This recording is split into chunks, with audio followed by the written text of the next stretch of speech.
ассалому алайкум бинандагони гиромӣ, ин барнома иттилоъоти ахбор аст ки мустақиман аз телевизиони Тоҷикистон манзури шумо мегардад. Дар студия бо шумо Марҷуна Шарипова. эълон ва эътироф гардидани шаҳри Душанбе пойтахти сайёҳии кишварҳои созмони ҳамкории иқтисодӣ дар солҳои 2020-2021 мавқеъ ва нуфузи Тоҷикистонро дар арсаи байналмилалӣ боз ҳам боло бурд. имрӯз дар шаҳри Душанбе фестивали байналмилалии Душанбе пойтахти сайёҳии давлатҳои аъзои созмони ҳамкории иқтисодӣ ва форуми байналмилалии рушди устувори агротуризм дар Тоҷикистон баргузор гардид. Нуриддини Қурбон ва Ҳафизуллои Саъдулло аз рафти баргузорӣ чора бинем гузориш медиҳанд. шаҳри Душанбе пойтахти ҷумҳурии Тоҷикистон бо табиати зебо, манзараҳои мафтункунанда, мавзеъҳои зиёди таърихӣ, боғҳои зиёди фарҳангию фароғатӣ қалби миллионҳо сайёҳони дохилӣ ва хориҷиро мафтун сохтааст. Дар қисмати расмии фестивали байналмилалии Душанбе пойтахти сайёҳии давлатҳои аъзои созмони ҳамкории иқтисодӣ ва форуми байналмилалии рушди устувори агротуризм дар ҷумҳурии Тоҷикистон намояндагони ҳукумати ҷумҳурӣ, котиботи созмони ҳамкории иқтисодӣ, намояндагони мақомоти сайёҳии кишварҳои Эрон, Қазоқистон, Қирғизистон, Покистон, Туркия, Туркманистон ва Узбекистон, корпусҳои дипломатӣ, созмонҳои байналмилалии муқими Душанбе ва доираҳои васеъи сайёҳӣ иштирок доштанд. таъкид карда шуд ки пойтахти ҷумҳурии Тоҷикистон шаҳри Душанбе имкониятҳои зиёди сайёҳӣ ва хатсайрҳои туристӣ зиёд дошта, сол ба сол сайёҳоне ки аз ин шаҳри зебо ҳамчун сайёҳ дидан мекунанд, афзоиш ёфтааст. иштирокчиёни фестивали байналмилалии Душанбе пойтахти сайёҳии давлатҳои аъзои созмони ҳамкории иқтисодӣ ва форуми байналмилалии рушди устувори агротуризм дар Тоҷикистон дар мавзӯъҳои гуногун маъруза карда, густариш бахшидани ҳамкориҳоро дар самти рушди сайёҳӣ, муаррифӣ кардани таъриху тамаддун ва расму оинҳои давлатҳои аъзои созмони ҳамкории иқтисодиро муҳим арзёбӣ карданд. иттилоъ дода шуд ки 4 октябри соли 2019 дар ҷаласаи сеюми вазирони сайёҳии кишварҳои узви созмони ҳамкории иқтисодӣ ки дар шаҳри Хуҷанди вилояти Суғди ҷумҳурии Тоҷикистон доир шуда буд, шаҳри Душанбе пойтахти сайёҳии кишварҳои аъзои созмони ҳамкории иқтисодӣ барои солҳои 2020-2021 эълон гардид ки ин мояи ифтихор ва сарфарозии миллати тоҷик маҳсуб мешавад. интихоб шудани шаҳри Душанбе ҳамчун пойтахти сайёҳии кишварҳои аъзои созмони ҳамкории иқтисодӣ натиҷаи сиёсати хиратмандона ва бунёдгоронаи пешвои миллат президенти ҷумҳурии Тоҷикистон муҳтарам Эмомалӣ Раҳмон ба шумор меравад. инчунин дар заминаи ба таври густурда ба роҳ мондани корҳои ободонию созандагӣ, табдил додани пойтахти Тоҷикистон ба макони тамошобоби сайёҳӣ аз ҷониби раиси шаҳри Душанбе муҳтарам Рустами Эмомалӣ мебошад. пойтахти Тоҷикистон зери сиёсати муваффақонаи раиси шаҳри Душанбе муҳтарам Рустами Эмомалӣ муносибатҳои байналмилалӣ ва дипломатиро бо пойтахтҳои кишварҳои аъзои давлатҳои созмони ҳамкории иқтисодӣ ва дигар шаҳрҳои бузург густариш бахшида, дар заминаи он бо шаҳрҳои бонуфузи дунё робитаҳои бародаршаҳриро ба роҳ мондааст. дар ҳошияи баргузории фестивали байналмилалии Душанбе пойтахти сайёҳии давлатҳои аъзои созмони ҳамкории иқтисодӣ ва форуми байналмилалии рушди устувори агротуризм дар Тоҷикистон дар вазъияти тантанавӣ сертификати эълон гардидани Душанбе пойтахти сайёҳии давлатҳои аъзои созмони ҳамкории иқтисодӣ ва муовини раиси шаҳри Душанбе тақдим карда шуд. дар фарҷоми чорабинӣ пас аз ироаи маърузаҳо ва мавриди таҳлилу баррасӣ қарор додани имкониятҳои сайёҳӣ, муаррифии таъриху тамаддуни кишварҳои аъзои созмони ҳамкории иқтисодӣ миёни иштирокчиён, рушди минбаъдаи агротуризм дар кишварҳои аъзои созмони ҳамкории иқтисодӣ мавриди муҳокимаи иштирокдорон қарор гирифт. Нуриддини Қурбон, Ҳафизуллои Саъдулло, Фирӯзи Мусо барои барномаи ахбор.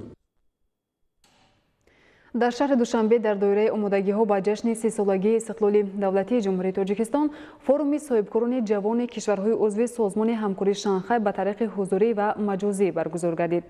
хабарнигорони мо аз ҷараёни кори форум гузориш монда намуданд.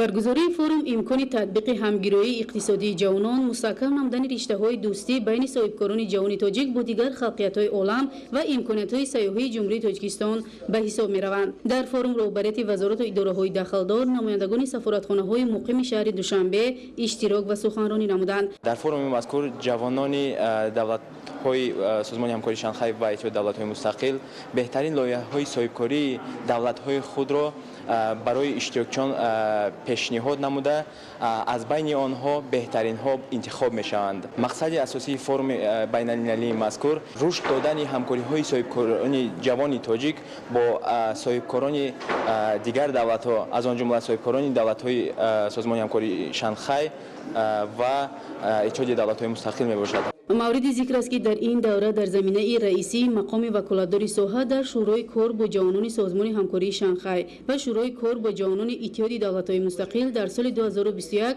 همزمان تجلیل سزاوار جشن 30 سالگی استقلالیت دولتی جمهوری تاجیکستان سلسله چهاربینی‌ها از قبیل برگزاری نیم ماراتون بین‌المللی سازمان همکاری شانگهای در شهر دوشنبه فورم بین‌المللی جوانان آینده را با هم می‌سازیم فستیوال بین‌المللی دوستی جوانان جهان پاینده باد و مسابقه بین‌المللی عاید به تنیس برای دریافت جام پرزیدنت جمهوری تاجیکستان برگزار گردیده است.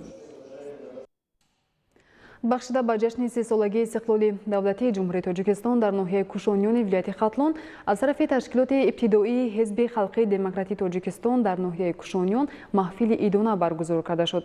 خبرنگاران ما در این خصوص گزارش می‌دهند. در ناحیه کوشانیان به افتخار این صحنه بزرگداشت ملت نقشه چهاربینی‌های عیدانه معرفتی تهیه گردیده.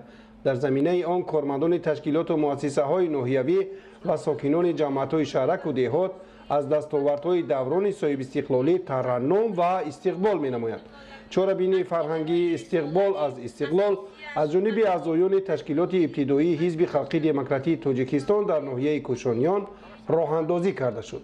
کمیته اجرایی حزب خلقی دموکراتی تاجیکستان در ناحیه کوشانیان تصمیم گرفته است که در اساس نقشه کمیته اجرایی مرکزی حزب خلقی دموکراتی تاجیکستان نقشه چهاربینی بخشیده به 30 سالگی استقلالیت دولتی جمهوری تاجیکستان تصمیم گرفتیم که چنین چهاربینی سیاسی و فرهنگی را برگزار نماییم.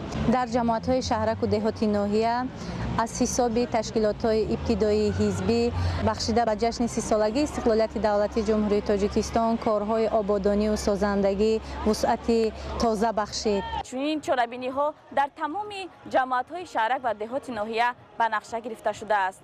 ما جوانان شکرگزاری از استقلالیت دولتی و شکرانه پیشوای معظم ملت می‌نماییم که در چنین دوران صاحب استقلال و تنج آرام زندگانی می‌کنیم.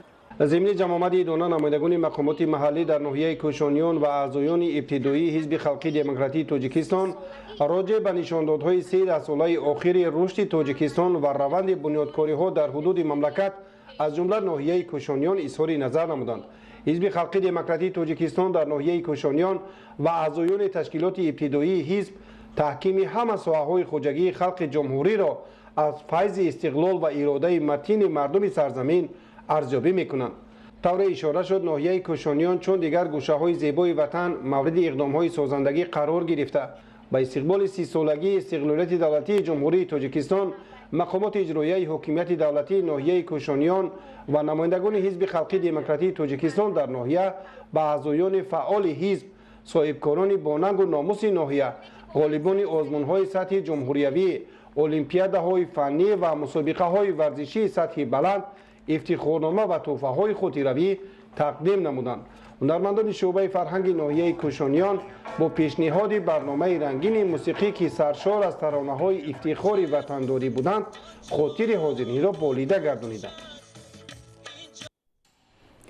در 941 مؤسسه تعلیمی شهر و ناحیه‌های ولایت سوخت برای آمادگی‌ها به سال نو خوانش کارهای تعمیر و نوسازی انجام داده شده. برای تامین مؤسسه‌های تعلیمی با میز و کرسی و مجهزگردانی آنها تدبیرهای ضروری عمل شدند.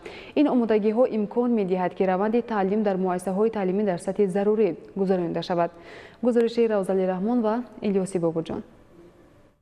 در شهر و ناحیه‌های ولایت سوخت در اساس برنامه‌های دولتی تطبیق لایحه‌ها با اقدام مقامات اجرایی حاکمیت دولتی ولایت سوخت سهم صاحبکاران و اشخاص سخاوتپیشه دوام یک سال گذشته ساختمان بناهای مکتب‌ها وسعت یافتند. тадбирҳои бунёду навсозии 52 адад биноҳои лоиҳавии замонавӣ, биноҳои иловагию синфхонаҳои нав дар назди муассисаҳои таълимӣ, муҷаҳҳазгардонӣ бо мизу курсӣ, тахтаи синфӣ, тахтаҳои электронӣ, таъсиси кабинетҳои фаннӣ, озмоишгоҳҳо, муҷаҳҳазгардонӣ бо таҷҳизоту лавозимоти муосир, бунёди толорҳои варзишию ошхона, китобхона, устохонаҳои таълимию маҳфилҳои рӯзгордорӣ, иншооти ёрирасон имкон дод ки ба зиёда аз 11 000 нафар хонанда ҷойҳои нави нишаст бо шароити хуби таълим фароҳам оварда шаванд. чунин тадбирҳои омодагӣ дар муассисаҳои таълимии ҳамаи шаҳру ноҳияҳои вилояти суғд амалӣ гардидаанд. таи солҳои охир дар шаҳри хуҷанд биноҳои хуштарҳу лоиҳавӣ муассисаи таълимӣ барои хонандагони лаёқатманд гимназияи рақами 1 сохта, дар арафаи соли нави хониш бинои нави замонавии муассисаи давлатии мактаби Пӯлодов,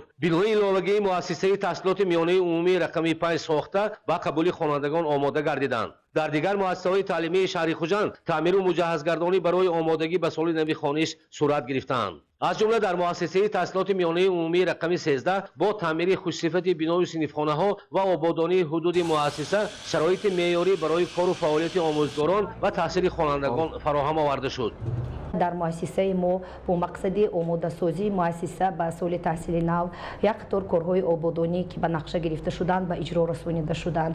аз ҷумла роҳравҳои муассиса дар 3 ошёна тирезаҳои фарсудашуда ба замонавӣ пластикӣ иваз карда шуданд ва як қисми саҳни ҳавлии муассисаи мо сафолакпӯш карда шуда корҳои ободонӣ гузаронида шуда ба соли таҳсили нав омода карда шуданд. дар шаҳри бӯстон кормандони шӯъбаи маориф ва омӯзгорон бо масъулиятшиносӣ бо анҷоми таъмири бинои синфхонаҳои муассисаҳои таълимӣ ва муҷаҳҳазгардонии синфхонаҳо ба оғози соли нави хониш омодагӣ гирифтаанд. бо мақсади боз ҳам беҳтар кардани сифати таълим солҳои 2020-2040 солҳои омӯзиш ва рушди фанҳои риёзӣ, дақиқ ва табиатшиносӣ дар соҳаи илму маориф эълон гардид ва имрӯз хонандагони мо дар озмунҳои ҷумҳуриявии илмфуруғи маърифат хеле фаъолона иштирок доранд. аҳли маорифчиёни шаҳри бӯстон 30-солагии истиқлолияти давлатии ҷумҳурии тоҷикистонро дар самти таълиму тарбия бо дастовардҳо ва нишондиҳандаҳои назаррас истиқбол мегиранд. дар 42 муассисаҳои таҳсилоти миёнаи умумии ноҳияи ҷаборрасулов корҳои таъмиру омодагӣ ба соли нави хониш дар сатҳи лозима анҷом дода шуда сохтмони бинои муассисаи таҳсилоти миёнаи умумии рақами 8 дар деҳаи Қӯрғонча оғоз ёфтааст. ҳамчунин дар 7 муассисаи таълимии ноҳия сохтмони биноҳои иловагӣ барои таъсиси 23 синфхона барои 690 хонанда ҷараён дорад ва ҳайати омӯзгорону кормандони соҳаи маорифи ноҳия ба соли нави таҳсил омодагӣ гирифтаанд.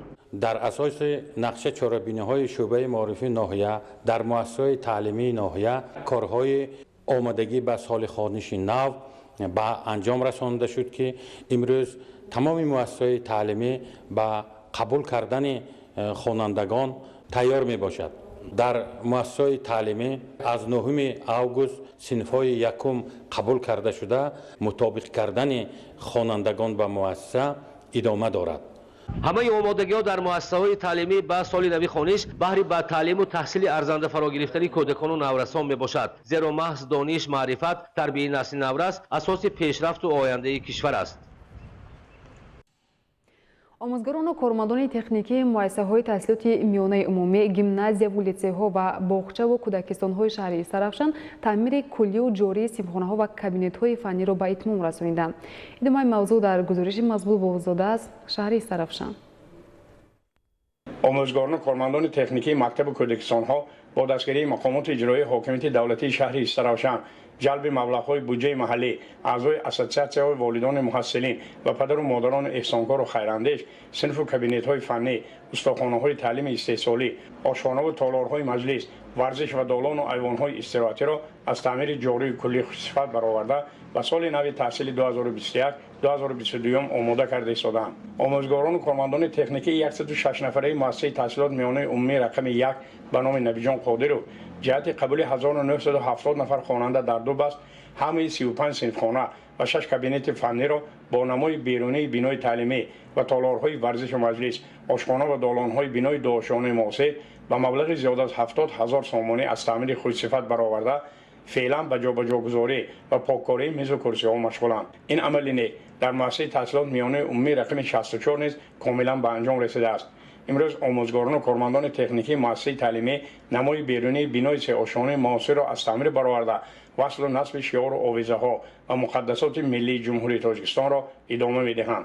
جامعه مهنتی مؤسسه تحصیلات میانه عمومی رقم 65 دهه آب جامک جماعت دهات گلیسور در روند تعمیر بازفت 10 صنف و 3 کابینت فنی جهت حمایت آموزگاران و خوانندگان از بیماری سرایتی کووید 19 در مکتب نقطه خورد طبی و برای حشر بینای جای استراحت آموزگاران را با صفت بلند بنیاد نموده صحن حوله را به باغ و گلستان تبدیل دادند. همه 68 نفر آموزگاران و 28 نفر کارمندان تکنیکی مؤسسه دولتی تعلیمی گیمنازی رقم 1 به نام اکادمیک احرار مختارف امروز 33 صنفخانه 12 کابینت فنی، تالارهای ورزش و مجلس، آشخانه دالانها و انفراستراکچورهای اساسی یاررسان را به مبلغ 36,000 سامانه اساسیاسیون پدر و مادران گیمنازیا از تعمیر جاری برآورده با تجهیزات و لوازمات رشددهنده تعلیم و تربیت مجهز گردانیدند. امروز استادان و کارمندان تکنیکی مؤسسه دولتی تعلیمی گیمنازی مذکور به بنیاد بینای خوشطرح دانشجویان کتابخانه الکترونی پرداختند تا آغاز سال نو خوانش 2021-2022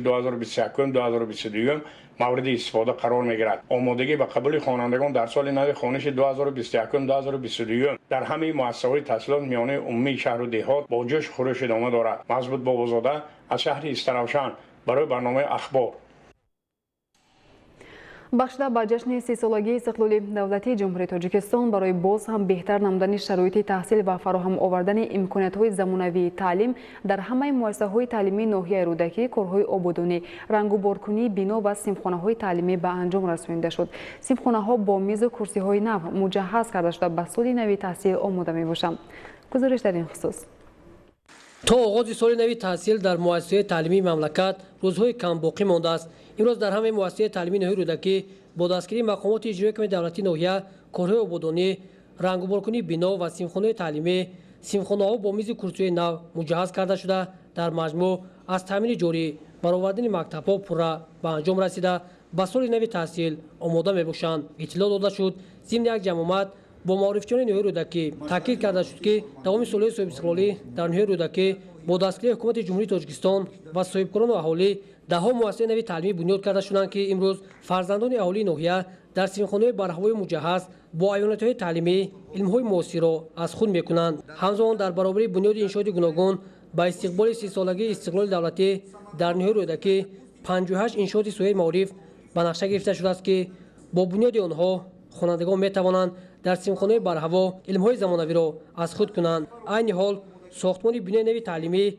در نزد مؤسسه تحصیلات میانه عمومی رقم 3 جماعت شهری سامانه ناحیه رودکی ساختمان بنای 3 آشانه برای 600 نفر خواننده در یک بس وسعت دارد. تدبیر مذکور باعث بازم بهتر گردیدن صفت تعلیم در این مؤسسه تعلیمی گردیده من بعد خوانندگان در شرایط مساعد و صنفخانه برهوا تحصیل خود را ادامه می‌دهند. از این اقدام سازنده حکومت جمهوری تاجیکستان آموزگاران اظهار منتداری نموده ابراز می‌دارند که در جواب به همه این غمخوری‌ها کوشش برام می‌نمایند که نسل نورس را در راهی خویشتن‌شناسی و وطن‌دوستی به کمال رسانند. باباکان امیرزاده، خل محمد دولت، مقصد اخبار. نشر نوبتی برنامه تلویزیونی اخبار خاتمه می‌یابد. سلامت باشید.